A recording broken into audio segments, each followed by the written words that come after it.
This chapter is an illustration of the truth of the statement concerning Daniel that he had understanding in all visions and dreams.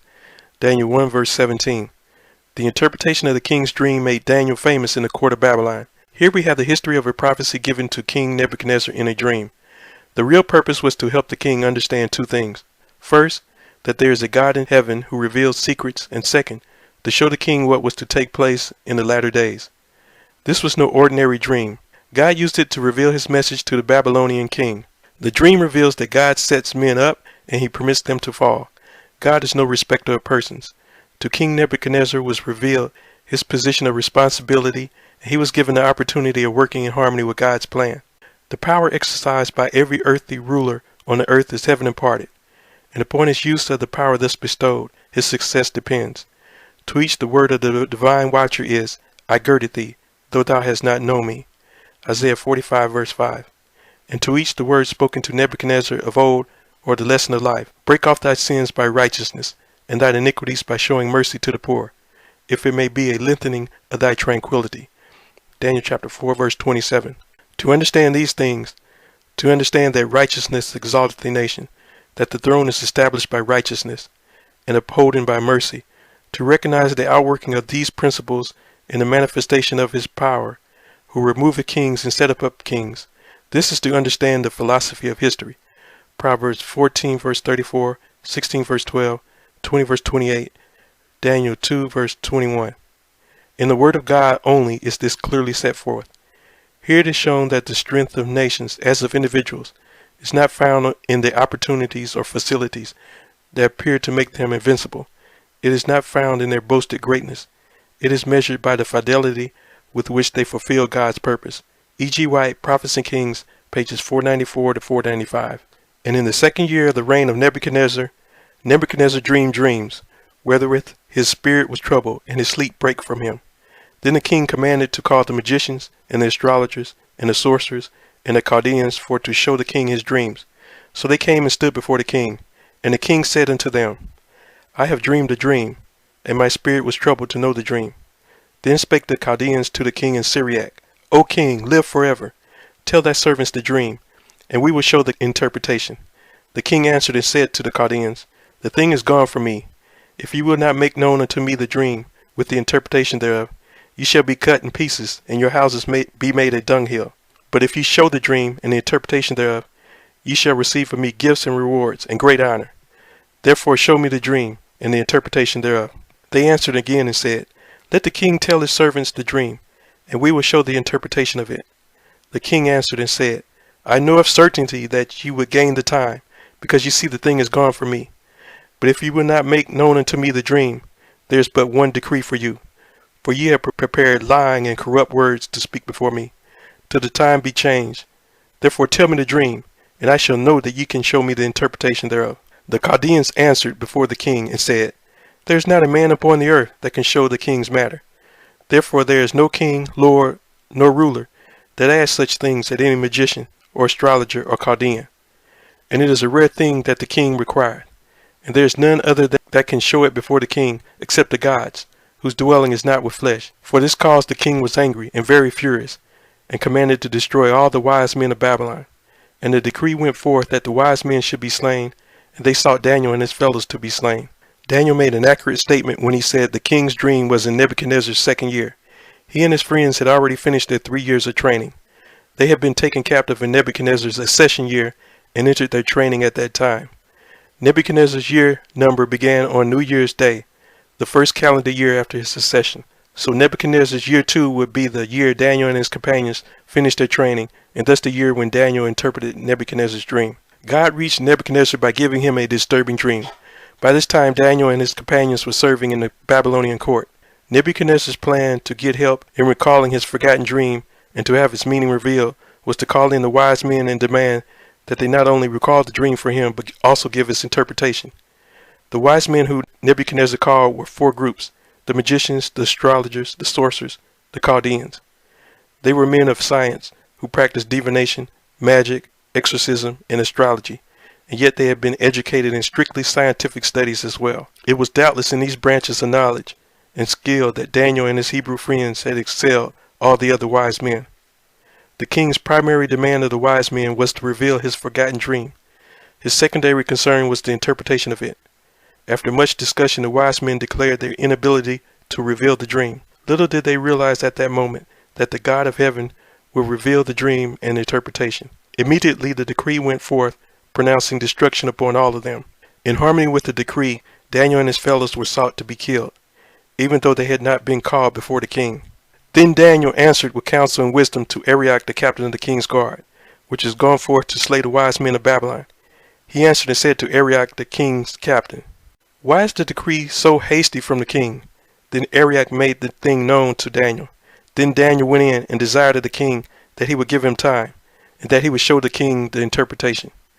Then Daniel went to his house, and made the thing known to Hananiah, Mishael, Azariah, his companions, that they would desire mercies of the God of heaven concerning this secret, that Daniel and his fellows should not perish with the rest of the wise men of Babylon. Daniel was wise and discreet. In approaching his superior, Arioch, the captain of the king's guard, he did so in the framework of seeking counsel. He asked, "Why is this decree so hasty?" When Daniel approached the king, his request was simply for time, and he assured the king that the interpretation would be given. How could Daniel be so sure? He was in harmony with the principle stated in 1 John 3 verse 22. And whatsoever we ask, we receive of him, because we keep his commandments and do those things that are pleasing in his sight. Then was the secret revealed unto Daniel in a night vision. Then Daniel blessed the God of heaven. Daniel answered and said, "Blessed be the name of God forever and ever, for wisdom and might are his. And he changeth the times and the seasons. He removeth kings and setteth up kings. He giveth wisdom unto the wise, and knowledge to them that know understanding. He revealeth the deep and secret things. He knoweth what is in the darkness, and the light dwelleth with him. I thank thee and praise thee, O thou God of my fathers, who hast given me wisdom and might, and hast made known unto me now what we desire of thee. For thou hast now made known unto us the king's matter." God had spoken to Nebuchadnezzar in a dream because this was the best way to impress him with the message. Nebuchadnezzar already believed this method of dreams was used by the gods when they wanted to reveal their will to men. The dream and its interpretation was revealed to Daniel in a night vision. The first thing Daniel did was thank God. Next, he gave credit to his companions for their prayers and dedication as he praised God for revealing what we desired of thee. Daniel's tribute to the wisdom, might, and power of God is unparalleled. He presents God as the one in control of human affairs. Whatever our abilities, they have been given by God. In him dwells all wisdom and knowledge. Therefore Daniel went in unto Arioch, whom the king had ordained to destroy the wise men of Babylon. He went and said thus unto him, "Destroy not the wise men of Babylon. Bring me in before the king, and I will show unto the king the interpretation." Then Arioch brought in Daniel before the king in haste, and said thus unto him, "I have found a man of the captives of Judah, that will make known unto the king the interpretation." The king answered and said to Daniel, whose name was Belteshazzar, "Art thou able to make known unto me the dream which I have seen, and the interpretation thereof?"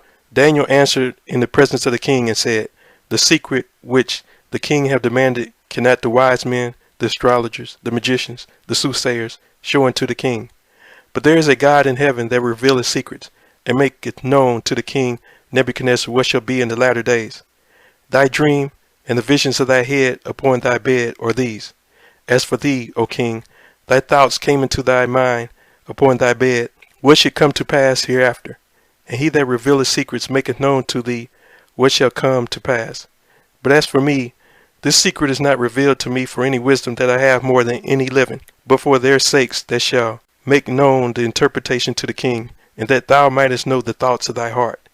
Thou, O king, sawest and behold a great image. This great image, whose brightness was excellent, stood before thee, and the form thereof was terrible. This image's head was of fine gold, his breast and his arms of silver, his belly and his thighs of brass, his legs of iron, his feet part of iron and part of clay. Thou sawest till that a stone was cut out without hands, which smote the image upon its feet that were of iron and clay, and brake them to pieces. Then was the iron, the clay, the brass, the silver, and the gold broken to pieces together, and became like the chaff of the summer threshing floors, and the wind carried them away, that no place was found for them. And the stone that smote the image became a great mountain, and filled the whole earth. These verses present a tremendous lesson in psychology as we analyze Daniel's approach to Arioch and to King Nebuchadnezzar. His first concern was the wise men and their safety. He said, "Destroy not the wise men of Babylon." Then he requested Arioch to bring him before the king, and he boldly proclaimed, "I will show unto the king the interpretation." In his first statement, when brought before Nebuchadnezzar, he reminds the king that the Babylonian wise men could not reveal and explain what he had requested. Then he assures the king that the God in heaven has the power to reveal secrets, and he points out that this God, through the dream, was revealing what shall be in the latter days. Daniel is very careful to remind the king that what he is about to reveal was given to him not because he, Daniel, had greater wisdom than any other living person. It was revealed to him so that he in turn might interpret the meaning of the dream to the troubled king. Daniel was able first to tell Nebuchadnezzar what he was thinking of before he fell asleep. He had the future on his mind, and God revealed those future events in order that the king might feel a personal responsibility to fit into heaven's plan. This outline began with Nebuchadnezzar and extended to the coming of Christ and the end of the world. This is the dream, and we will tell the interpretation thereof before the king.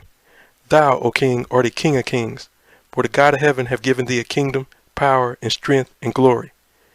And wheresoever the children of men dwell, the beasts of the field and the fowls of the heaven have he given into thine hand, and have made thee ruler over them all. Thou art this head of gold. And after thee shall arise another kingdom inferior to thee, and another third kingdom of brass, which shall bear rule over all the earth.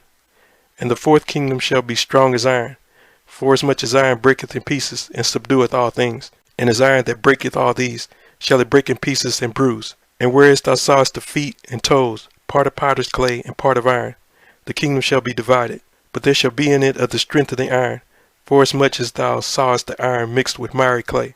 And as the toes of the feet were part of iron and part of clay, so the kingdom shall be partly strong and partly broken. And whereas thou sawest iron mixed with miry clay, they shall mingle themselves with the seed of men, but they shall not cleave one to another, even as iron is not mixed with clay. And in the days of these kings shall the God of heaven set up a kingdom, which shall never be destroyed, and the kingdom shall not be left to other people, but it shall break in pieces and consume all these kingdoms, and it shall stand forever.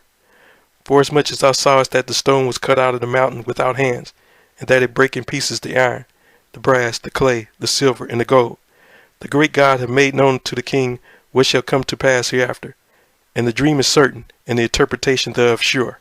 In only 213 words was given 2,500 years of history. When this dream and interpretation were given, it was a prophecy of coming events. Babylon, represented by the head of gold, was a tremendous kingdom ruling the world from 605 to 538 BC. Daniel reminds Nebuchadnezzar in the interpretation that all his might and power and glory had been given to him by the God of heaven. Then he reveals that another kingdom, though inferior, shown as the breast and arms of silver, would arise. Medo-Persia conquered Babylon in 538 BC. This second world empire ruled until 331 BC. Greece, under the leadership of Alexander the Great, overthrew the Medo-Persian Empire at the Battle of Arbela in 331 BC. This kingdom was symbolized by the brass belly and thighs of the image shown to Nebuchadnezzar. However, this third kingdom was to pass away too. The fourth kingdom was said to be strong as iron. This represented the Iron Monarchy of Rome, which overthrew the Grecian Empire at the Battle of Pydna in 168 BC. But Daniel continued to show that even Rome, with all her strength, was to be broken in pieces. This fourth kingdom was divided into 10 parts, symbolized by the 10 toes of the image. There were many and varied attempts to unite these 10 divisions of Western Rome. There was a time when nearly all the crowned heads of Europe had intermarried, and even this unifying attempt failed. God has predicted there will never be another nation with enough power to unite all nations into one kingdom. They shall not cleave one to another. Rome was divided into 10 kingdoms between the years AD 351 and AD 476. Those divisions were Alemanni, which became Germany, Franks, which became France, Burgundians, which became Switzerland, Suevi, which became Portugal, Anglo-Saxons, which became England, Visigoths, which became Spain, Lombards became Italy, Heruli, Vandals, Ostrogoths. The closing scene in this chapter is the brightest. Verses 44 and 45 picture the ushering in of God's eternal kingdom. The stone cut out of the mountain without hands represents the intervention of God when Christ returns to earth. Only Christ can bring everlasting peace. These verses find ultimate fulfillment at the seventh trumpet. And the seventh angel sounded, and there were great voices in heaven, saying, The kingdom of this world has become the kingdom of our Lord and of his Christ, and he shall reign forever and ever. Revelation chapter 11, verse 15. Also in Revelations chapter 21 and chapter 22, where an angel shows John the new Jerusalem. Come hither, I will show thee the bride, the Lamb's wife. And he carried me away in the spirit to a great and high mountain, and showed me that great city, the holy Jerusalem, descending out of heaven from God, having the glory of God. Revelation chapter 21, verses 9 through 11. Then the king Nebuchadnezzar fell upon his face and worshipped Daniel, and commanded that they should offer an oblation and sweet odors unto him.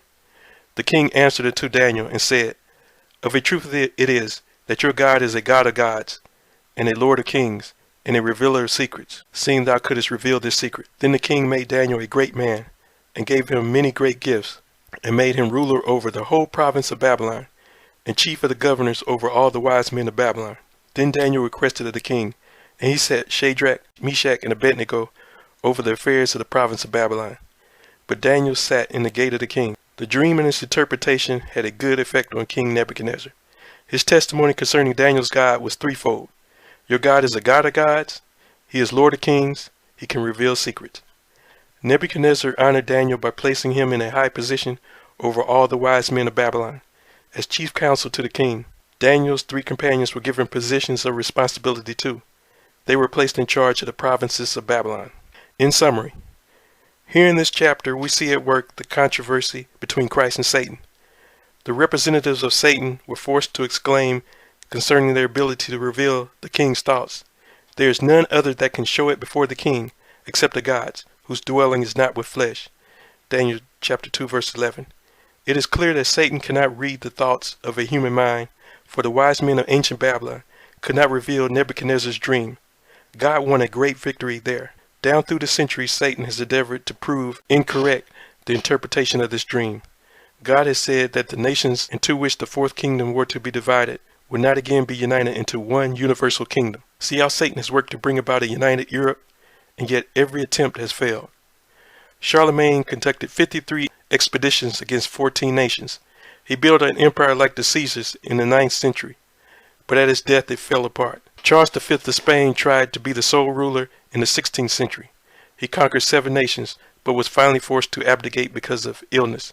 Louis XIV of France tried it in the 18th century, but at the Treaty of Utrecht in 1713 his plans tumbled like a fence of toothpicks. Napoleon swept over nation after nation in the 19th century, but he met his Waterloo in 1815, and out there on the Isle of St. Helena he said, God Almighty has been too much for me.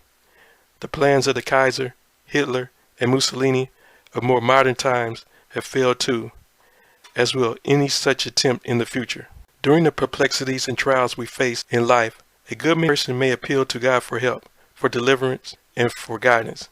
God should be glorified and praised. He is supreme. In this prophecy, everything except the coming of Christ has been fulfilled. This thought should sober us and cause us to prepare to meet God. The dream is certain, and the interpretation thereof sure. Daniel chapter 2 verse 45.